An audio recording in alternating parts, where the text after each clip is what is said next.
Prison meals exposed, the daily struggle to survive. The tray that broke a man.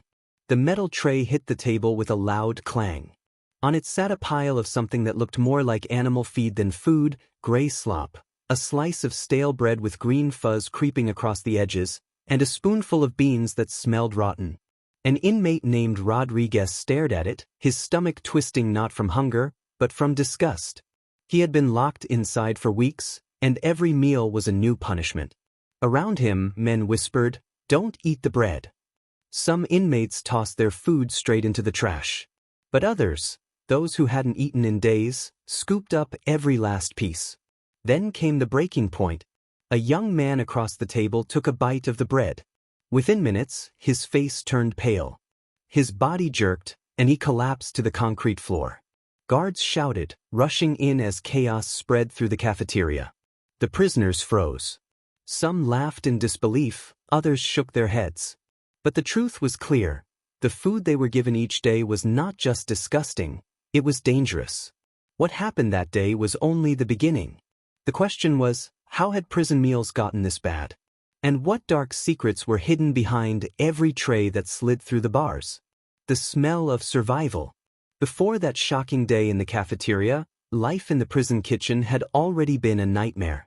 Every morning at 4 a.m., the cooks, mostly inmates forced into kitchen duty, were woken by guards and marched into a greasy, sweltering room.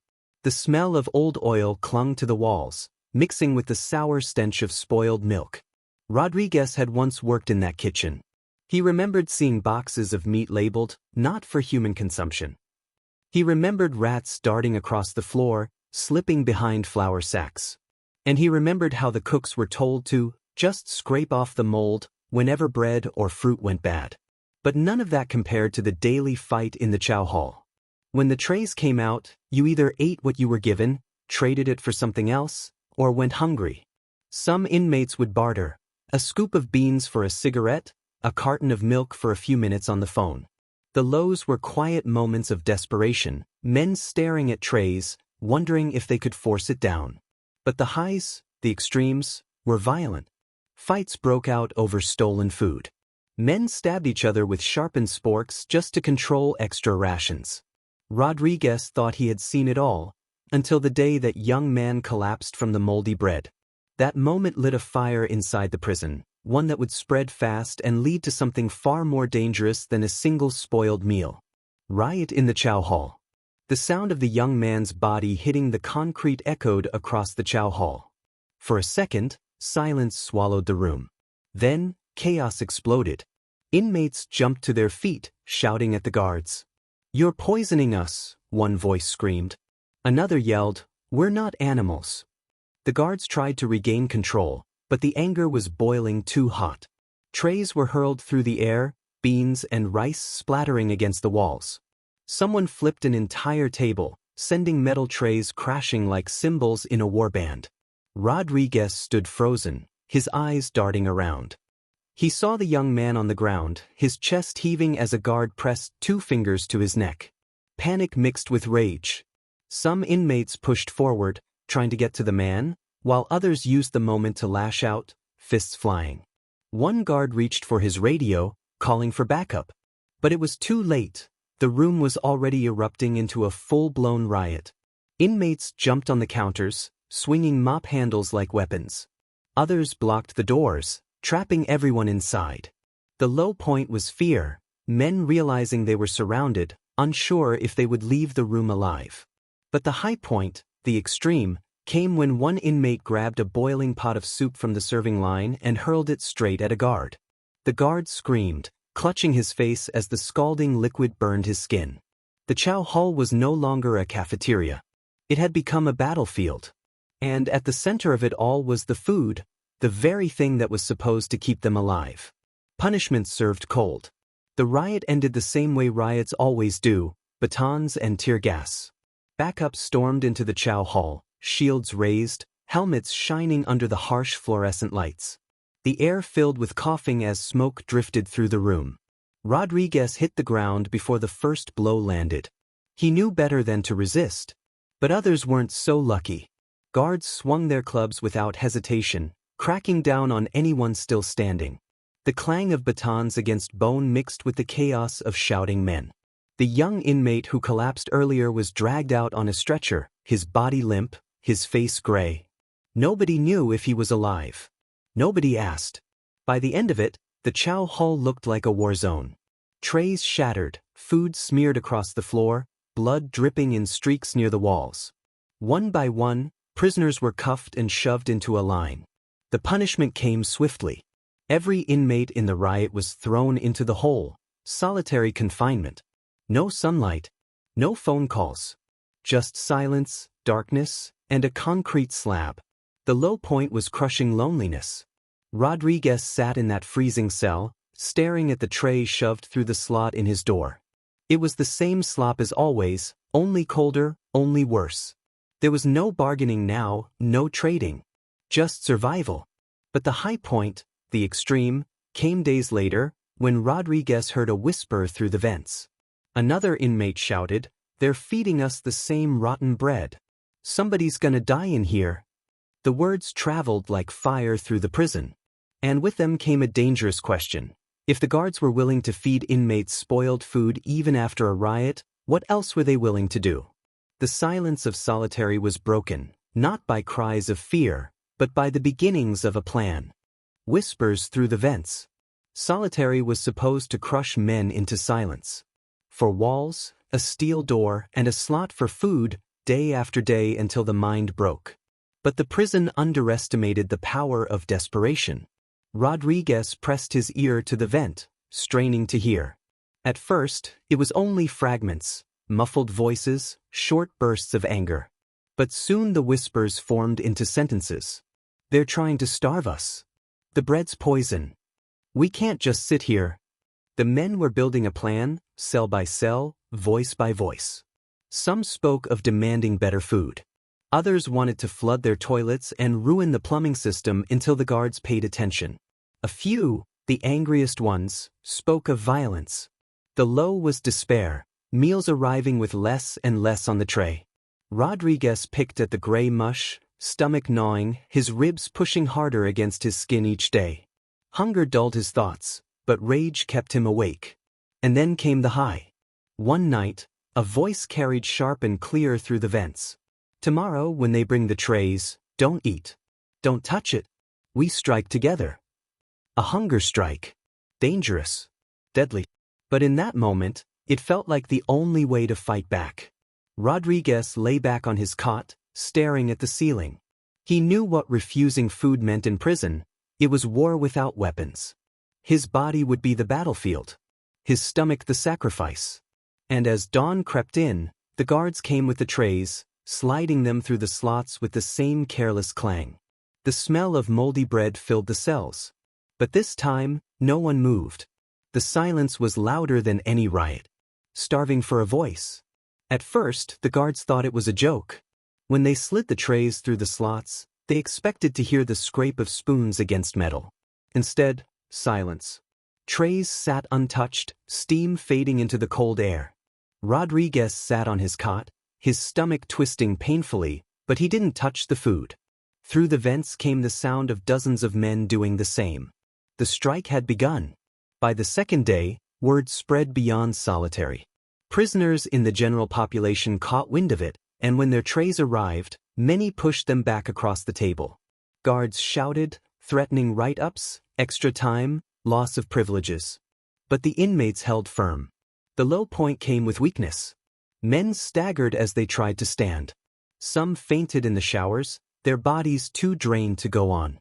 Rodriguez's lips cracked, his vision blurred, but the strike gave him something food hadn't in years: purpose. The high came when the prison warden himself appeared. Surrounded by guards, he walked down the row of solitary cells, his boots echoing. "You think starving yourselves will change anything?" he barked. "You'll eat when we say you eat, or you'll die in those cells." The threat hung heavy, but no one moved. Not a bite. Not a word. Only silence. And that silence became the greatest weapon. The prison was losing control, not through riots or blood, but through empty trays stacked higher and higher each day. But on the seventh day, the guards changed the game. Rodriguez awoke to the sound of keys rattling, chains dragging, and boots pounding down the hallway. The cell doors swung open. "Get up," a guard barked. "You want to play games? Let's see how long you last without water." Rodriguez's blood ran cold. Hunger was one thing, but thirst? That could kill a man in days. Dying of thirst. The clang of cell doors opening was followed by the hiss of valves shutting tight. Rodriguez knew that sound. It was the pipes. The water supply had been cut. At first, the inmates laughed bitterly through the vents. "They're scared," one voice said. "We're winning." But as hours passed, the laughter died. Mouths grew dry, tongues stuck to the roof of their throats. By the next morning, desperation set in. Rodriguez stared at the sink in his cell, twisting the handle again and again, hoping for even a drop. Nothing. His lips split and bled. The hunger was bad, but thirst was unbearable. The low point was despair. He could hear men coughing, choking, some pounding weakly against their doors. One inmate begged the guards, his voice cracking, "Please, just water. I'll eat, I swear." But no reply came. Then came the high, an act of defiance. Through the vents, another voice rose, ragged but strong. "They can take the food. They can take the water. But they can't take our voices." The inmates banged on the steel doors with fists and feet, the noise rolling down the corridor like thunder. Even half dead from thirst, they made the prison shake with sound. But the guards were ready. That night, Rodriguez heard the rattle of wheels. A cart. On it sat jugs of water, clear, cold, glistening. The guards set them down just out of reach of the cell doors, mocking. "You want this?" one guard sneered. "Eat your meals and maybe we'll share." Rodriguez's hands trembled. His throat burned like fire. Survival was slipping away. He could drink and break the strike, or hold the line and risk death. As the guards walked away, leaving the water in sight but untouchable, Rodriguez made his choice. And that choice would change everything. The breaking point. The water glistened under the dim light, droplets running down the outside of the jugs. Rodriguez's throat screamed for it. His body begged him to give in, but his mind said no. He pushed the tray of food further away, forcing his eyes shut. Around him, the silence told him others were doing the same. But then shouts. A cell door down the row rattled violently. "I can't do it," an inmate cried. "I need it." Moments later, the sound of slurping echoed through the vents. One man had broken, guzzling down the water. The guards slid into his cell in exchange for eating. The low point was betrayal. The strike cracked. Whispers of anger filled the vents. "He gave in. He sold us out. We're finished." For the first time, Rodriguez felt doubt gnaw at his resolve. If one man could fold, how many more would follow? But then came the high, the spark that turned despair into fire. In a cell across the block, a voice shouted with every ounce of strength left. "They can break one of us. But they'll never break all of us." The words ignited the others. Fists pounded against steel doors again, louder than before. The sound was defiance. It was survival. The guards tried to drown it out with threats, but the noise only grew. Even men too weak to stand lifted their fists and slammed them against the walls, joining the storm. Rodriguez leaned his head back, lips cracked, heart pounding. He knew the strike couldn't last forever. Their bodies were failing. But in that moment, they weren't starving men, they were soldiers. And soldiers didn't surrender. But then, just as the noise reached its peak, Rodriguez heard it, the clank of boots, the rattle of heavy chains, and a voice that froze his blood. "Open the block. We'll force-feed them." Forced to swallow. The order echoed down the block. "Open the cells." Rodriguez's chest tightened. He knew what it meant before the first door clanged open. The guards weren't just bringing trays anymore. They were bringing straps, tubes, and force. Men shouted through the vents, panic mixing with fury. "They can't do this. It's torture." But the boots kept coming, steady and cold. The first scream shattered the silence. Rodriguez pressed his ear to the steel and listened as a prisoner was dragged from his cell. The thuds of fists and the sharp crack of batons came next. Then gagging sounds, choking, and a muffled sob. The guards had tubes. They shoved them down throats, pouring liquid slop into men who refused to eat. It wasn't about feeding, it was about breaking. The low point was horror. Rodriguez sat frozen on his cot, stomach burning from hunger, throat aching with thirst, listening to his brothers being turned into examples. Some vomited and choked. Some begged for it to stop. Others cursed until their voices broke. And then came the high. As the guards dragged the next man, something unexpected happened. Instead of begging, the inmate shouted, his voice raw but defiant. "You can force me to swallow, but you'll never force me to bow." The words exploded like gunfire through the block. Inmates slammed their fists against doors, screamed through vents, creating a roar that drowned the guards' threats. Rodriguez felt strength surge inside him, not from food, but from fury. His body was weak, but his spirit was alive. The guards banged on his door. "You're next," one snarled. Rodriguez stood slowly, fists clenched. If they wanted to break him, they'd have to drag him every inch of the way.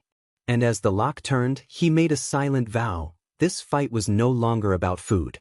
It was about survival, dignity, and proving that even starving men could not be silenced. Dragged into the light.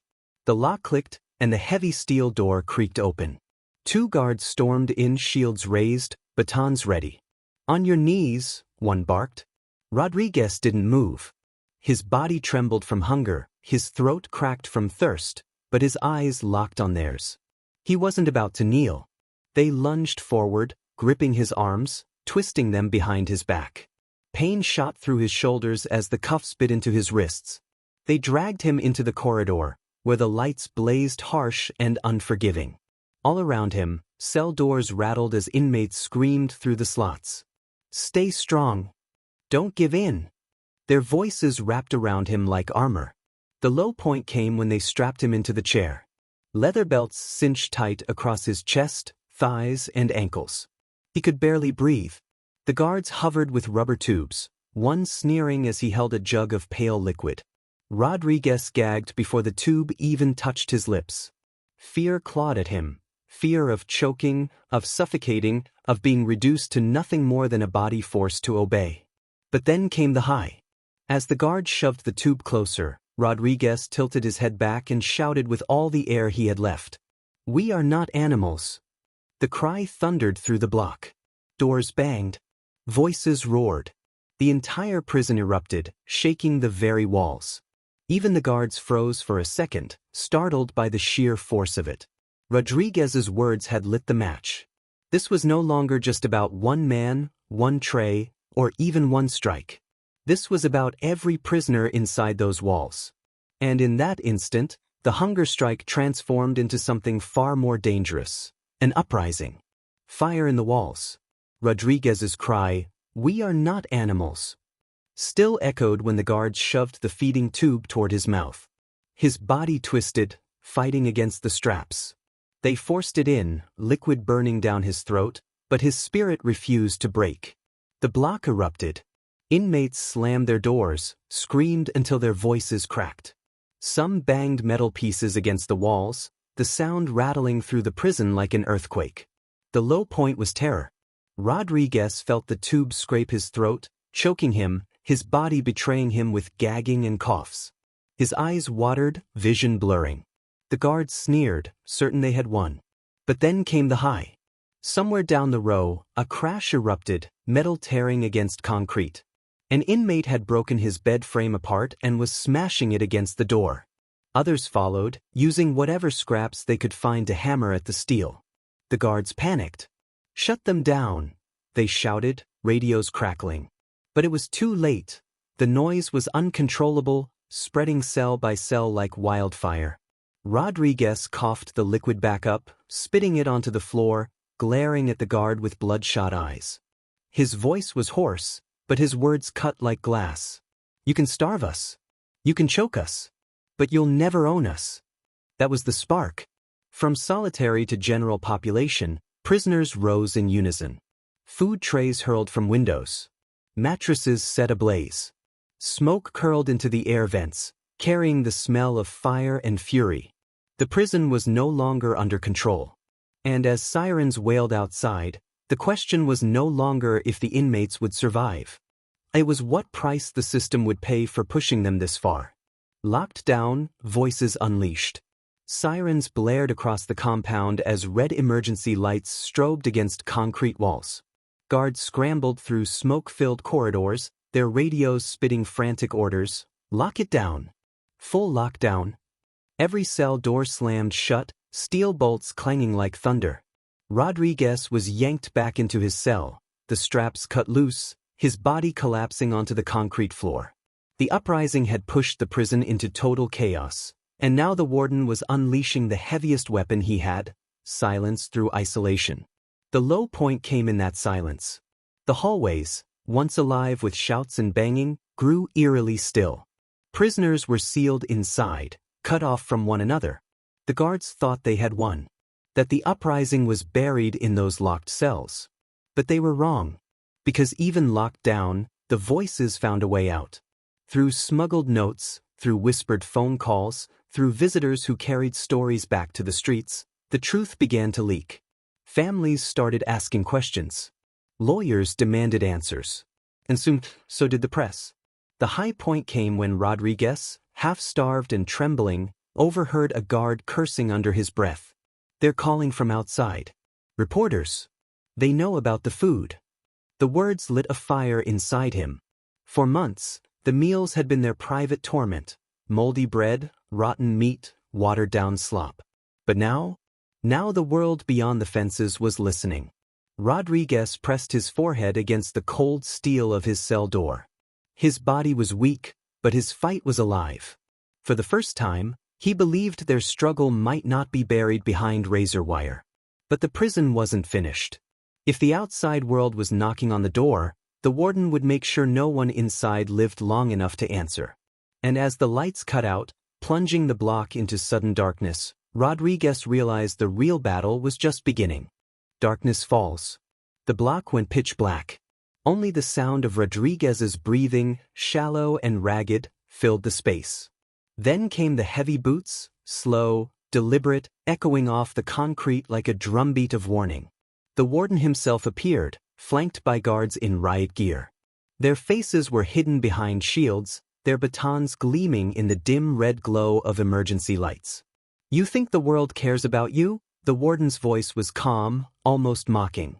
"You're criminals. You're nothing." Rodriguez stayed silent, but deep inside, fury burned hotter than hunger. The low point came when the punishment began. Guards stormed cell by cell, dragging inmates out one by one. Some men screamed. Others fought until the batons dropped them cold. Rodriguez could only listen as the sounds of violence filled the hall: thuds, groans, chains rattling. Then it was his turn. His door slid open with a hiss, and the guards swarmed in. They pinned him to the floor, knees pressing into his spine.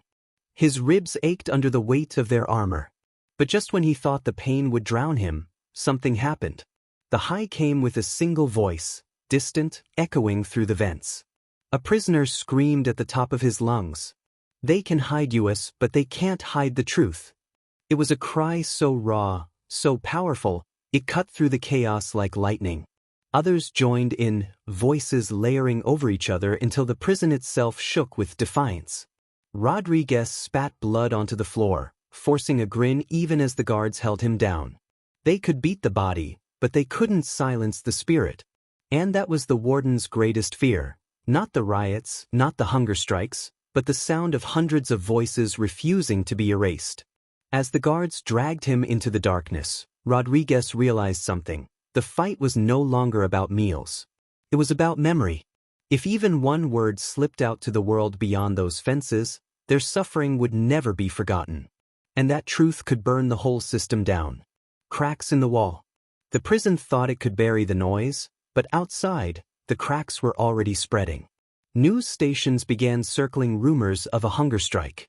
Families of inmates gathered outside the gates, holding signs that read, "We want answers." Lawyers demanded entry, while reporters hounded officials with cameras rolling. Inside the prison, Rodriguez lay bruised on the concrete, his ribs aching, his body trembling from weeks without food. But through the vents, whispers carried hope. They know. They're talking about us. The truth is out there now. The low point came with retaliation.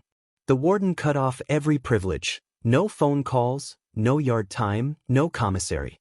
Men were locked in their cells 24 hours a day, lights left blazing to rob them of sleep. The guards mocked them, dragging carts of food down the hallway, the smell of meat and bread filling the air but never reaching their trays. Rodriguez's stomach clenched with hunger so sharp it felt like knives inside him. His vision blurred. His body screamed to give in. But he refused. Then came the high. Late one night as Rodriguez lay half-conscious, a slip of paper slid under his door. Written in shaky pencil were 4 words that sent fire through his veins. Cameras are coming tomorrow. It meant the outside world was close. Journalists had been granted access, maybe under pressure, maybe by force. Either way, the prison would have to face questions it couldn't ignore. Rodriguez clutched the note in his trembling hand, his heart pounding. They had one chance. One shot to show the truth. But the warden knew it too. And as the morning light crept through the narrow slit of his window, Rodriguez heard the ominous sound of chains clattering and cell doors unlocking. Guards were moving fast, too fast. The question burned in his mind. Would the truth escape these walls before the system silenced it forever? A staged feast. The morning the cameras were set to arrive, the prison looked different. The same walls, the same barbed wire, but something felt off. Rodriguez knew it the moment he smelled the air. Fresh bread. Real meat. Food that hadn't seen mold or rot. Guards wheeled trays stacked high with steaming dishes. Chicken, vegetables, even fruit. It was all for show. The warden barked orders as crews of guards scrubbed the Chow hall floors, painted over cracks in the walls, and swapped out broken lights. When reporters came through those gates, they wouldn't see moldy bread or watery beans. They'd see smiling inmates eating meals fit for soldiers. The low point was despair. Inmates were pulled from their cells and warned, "You say one wrong word and you'll regret it." The threat was real. Nobody doubted it. Rodriguez sat with the others in the freshly painted Chow hall, staring at the steaming plate in front of him. For the first time in months, the food looked real. Edible. But he couldn't touch it, not after everything. And then came the high. A whisper slid across the table, passed from one inmate to another. When the cameras roll, we show them. We show the truth. It was a desperate plan. Some had saved scraps of moldy bread, hidden under mattresses, smuggled in pockets. Others had kept notes, written in tiny letters on toilet paper, listing every rotten meal, every sickness, every collapse. Rodriguez reached into his sleeve and touched the crumpled paper hidden there, the note that said, "Cameras are coming tomorrow." It was proof, fragile but powerful. The warden thought he was staging a performance. But the inmates were preparing one too, a truth the world couldn't unsee. As the sound of gates clanging open signaled the reporter's arrival, Rodriguez's pulse quickened. This was it. Their one chance. But the question was, would the truth make it past the guards? Or would it be buried in silence once again? Truth on the tray. The cameras rolled into the Chow hall, their lenses sweeping across polished floors and rows of trays stacked with steaming food. Guards stood at every corner, arms crossed, eyes cold. Rodriguez sat at the table, staring down at the meal in front of him.